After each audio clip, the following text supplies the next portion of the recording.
Hello and welcome back to Let's Play Crusader Kings 2 as Emperor Charles II of the Holy Roman Empire. In our last episode we had just started preparations for a feast, so let's unpause and allow that to happen. It will probably be the last feast we have before the end of this series. We're just going to go for a holy war down in Iberia and then probably end it there. When I opened the door I saw no one, but as I stepped aside to close it, a group of acrobats cartwheeled, somersaulted and tumbled in. Performed all sorts of tricks, and everyone watching exploded into applause when they had finished. Yeah, that would be perfect for the feast, why not? No feast is complete without boar meat, who will get the prestigious task of hunting and slaying the boars needed for the feast. Let's send out our son, our marshal, do it ourselves, or force the peasants to hunt. Let's send out our son and see what happens to him. Which son is this? 16-year-old. Sure, he'll be fine. He looks like he's probably great at hunting. Well, he didn't get injured, so that's something, I suppose. He didn't gain any martial either.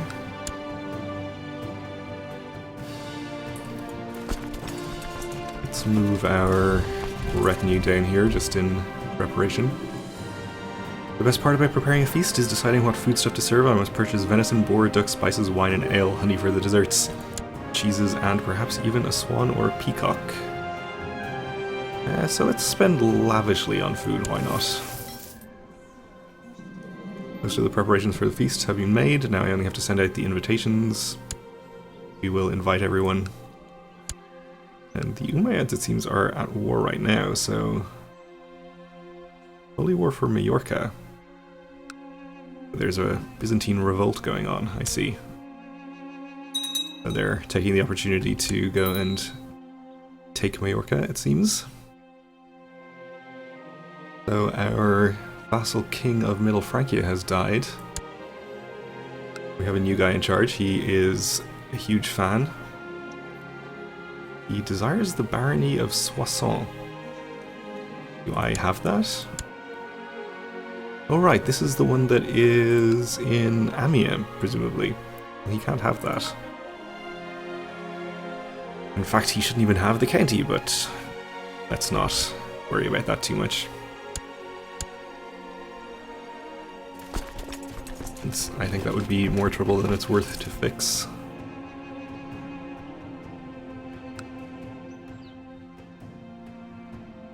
And how did that affect the voting, if at all, for the Empire title? Still have the Duke of or the King of Italy here in line for the Empire, which obviously is not good. I have been making an effort to spend more time with my brother Gargamel lately. We have not always seen eye to eye, but as his liege it is especially important to foster loyalty and respect. Our opinion of Prince Gargamel changes by 25. That's nice. Nobody has offered us marriage for him yet, and he still has the ambition to gain a title. We should give him a title, I guess. Maybe when we do the Holy War we'll grant the duchy to him. We should get him married as well. There's a 30-year-old princess of the Holy Roman Empire, presumably a relation of the previous emperor. I mean, he doesn't have to marry a princess, I guess. This genius courtier in Italy would do. I don't want to marry him to a landed character because I'd like him to stay in my court. Not only because he is my steward.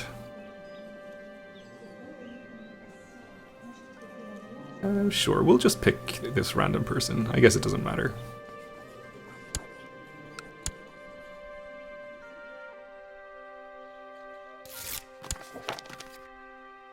Oh, poor Gargamel. Your Imperial Majesty, your wisdom and mercy are legendary. Regrettably, I feel it would not be in my best interests for Prince Gargamel to marry Bertilla. How rude. Sorry, Gargamel. Well, I suppose we'll just try again. Not sure why he changed his mind. Alright, we'll just use this princess of the Holy Roman Empire. If he gets turned down again... You accept the suggestion. Okay.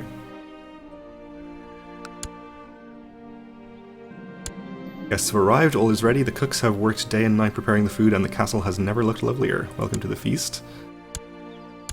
Do something about this big band of Vikings here, actually, just quickly. If we can.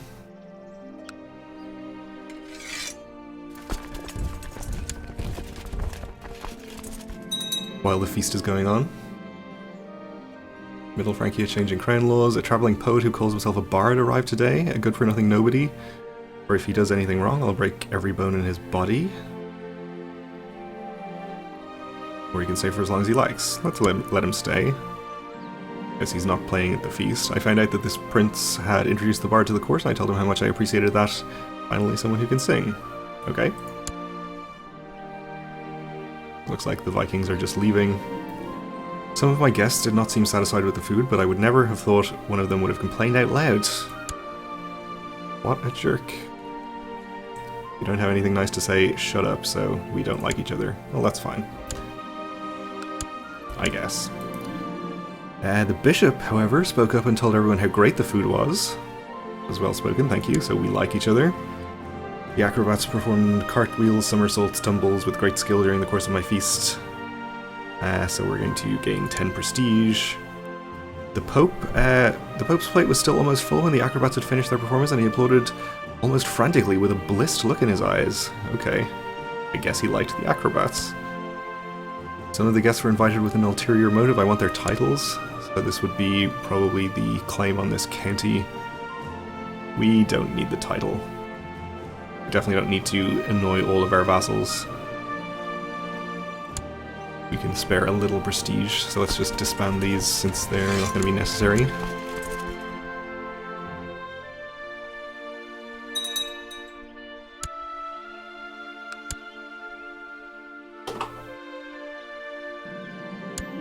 The last of the guests had returned home, and everyone agreed it was the year's greatest feast. I had great fun, and so did everyone else. So if they like me a little better, maybe they'll be more willing to vote for my candidate? I guess not. We're just gonna have to wait for the King of Italy to die, which might not happen before the end here, but that's okay. I think in the long run it'll be taken care of. So we were doing... what was it, Navarra? No, it was... Aragon. There we go. Nearby Sunni rulers might ask to join him, that's fine. I think we can take them. And we know he's distracted with his own war at the moment anyway.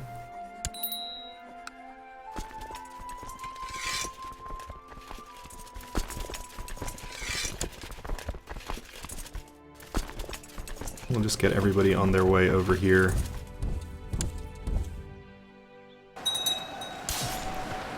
And of course we ran into some Vikings along the way.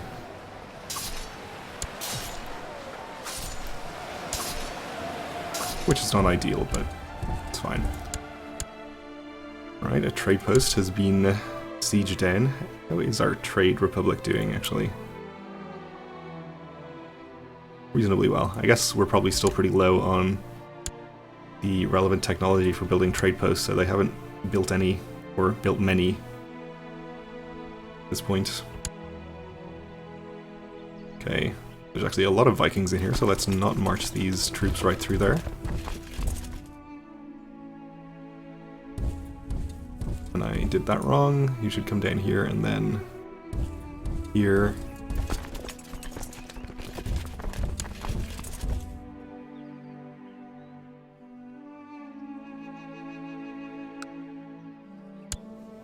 So they have 20,000 troops in total right now. We also have some children who lack guardians. We'll just give them to random people, I suppose.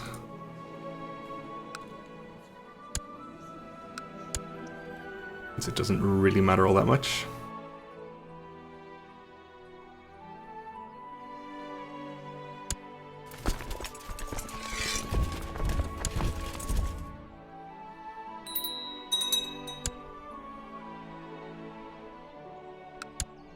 And our vassals are fighting each other.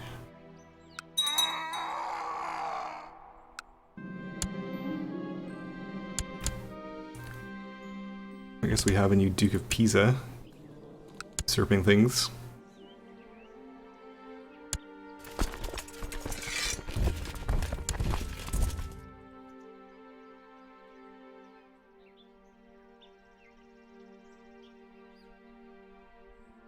And no sign of the Umayyad troops yet. Suspect they're, or a lot of them at least, are over here.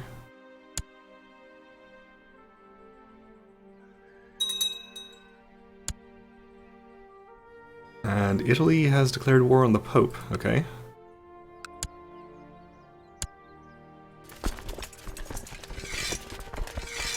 I guess he can do that if he wants to.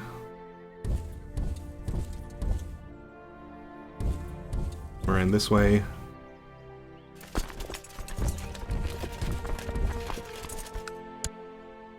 And we'll get all of our target counties started sieging.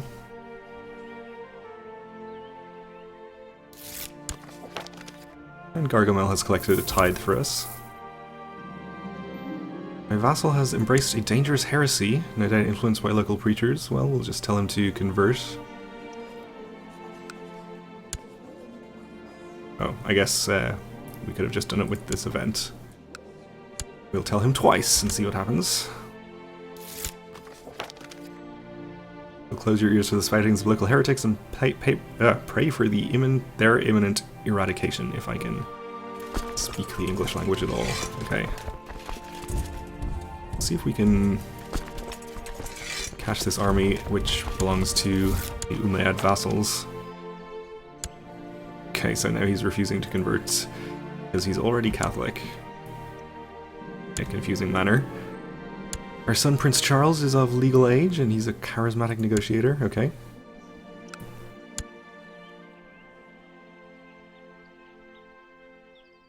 Took some attrition on the way around there, which is not ideal.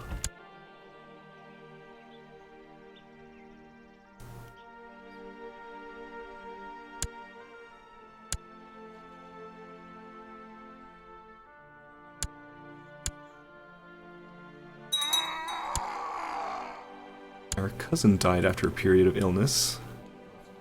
Married to my uncle. Okay.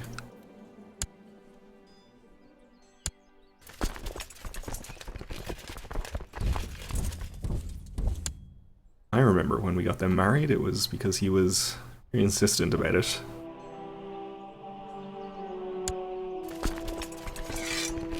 We'll just move you in here. A new Duke of Poitou, who is pretty happy with me, but we need to appoint a new Chancellor. The Count of Istria, I guess, is the best person for the job. We'll appoint him.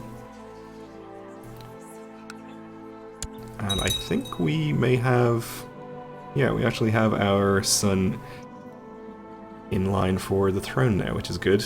He's actually on equal votes, but we have the casting votes, so... good enough.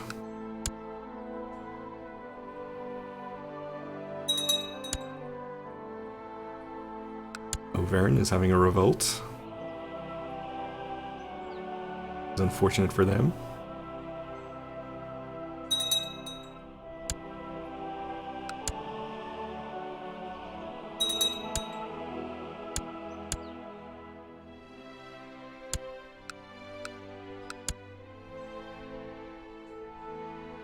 There are some fleets moving around, presumably transporting Umayyad troops somewhere. Though to where, I do not know.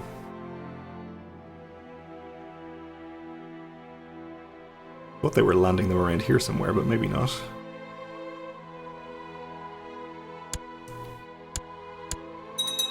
I might just continue to ignore my holy war, which is okay by me, I guess. And the Pope has died.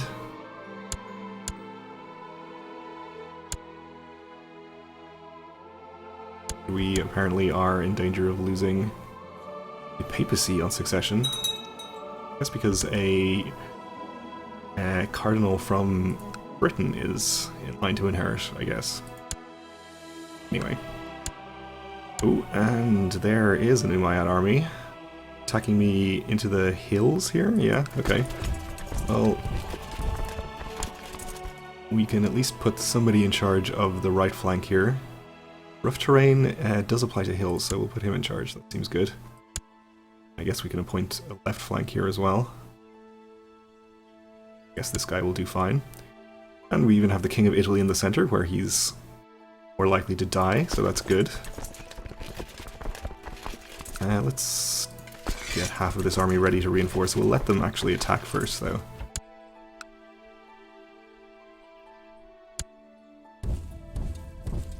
And if we can appoint an organizer here to get them there quicker, we'll do it, but I don't think we have one. They're still on low morale, presumably from having just landed,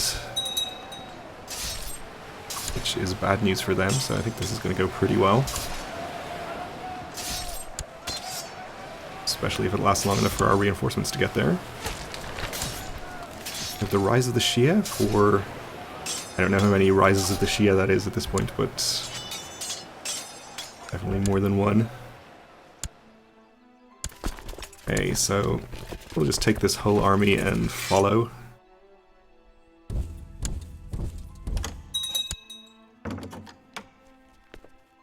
And a siege, lost a trade post. And we're being called to arms by the Byzantines against a revolt. I'm just going to decline this because I don't want to get involved in it right now.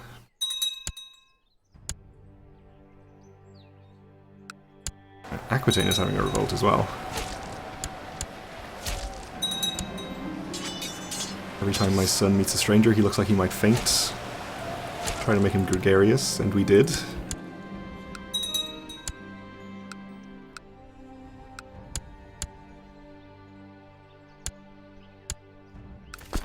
Alright, we'll continue to follow the army here.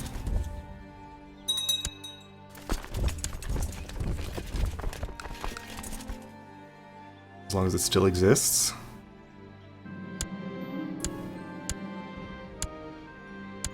I captured a bunch of valuable prisoners there.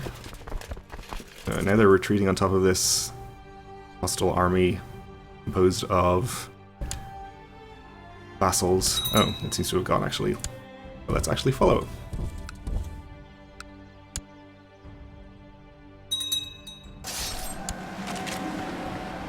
And the King of Italy has usurped Ravenna from the Pope. Okay.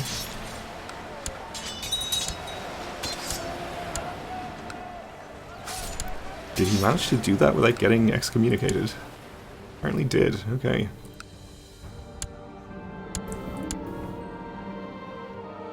And this Emir captured. Speaking of excommunication, since we have a vassal pope, we should just be able to have the King of Italy excommunicated, and that way no one will vote for him.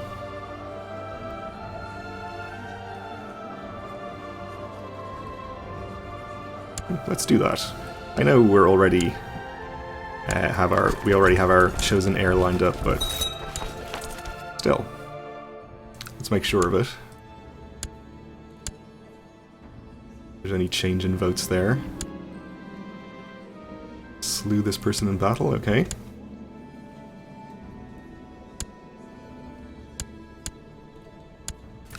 No change while I was watching it, but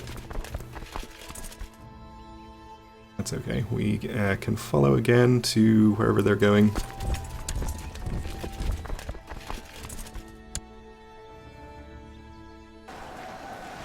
Finally take out the whole army. Also gets us to 93%, so only a couple more sieges should be necessary.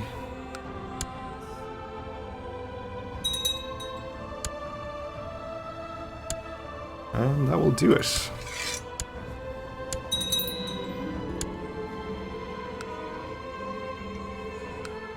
So I'll just give out all of the lower titles.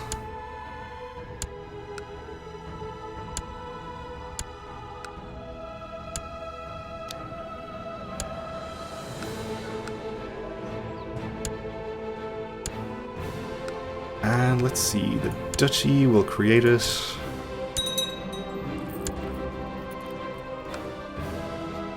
And then we'll grant the county to, or just one of the counties to Gargamel. We should be able to grant him the duchy and include the lower titles, so he gets the other 3 counties as well. And the Duke of Aragon and the Count of all of the counties. There you go.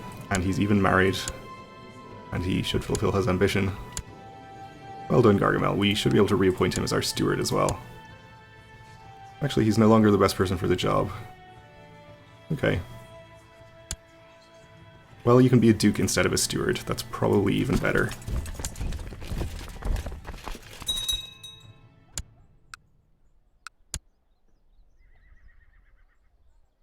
Let's get our troops back home and disband them.